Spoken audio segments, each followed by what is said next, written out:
In this video, I will guide you on how to view custom feed on Reddit. First, you want to launch open any web browser and go to reddit.com, or you can open the Reddit app as well.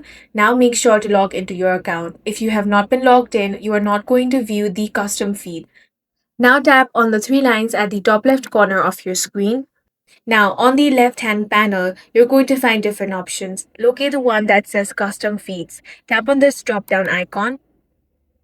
And from here, you are able to view all of your custom feeds. If you want to create one, simply tap on the create custom feed option. Then you want to type in the name.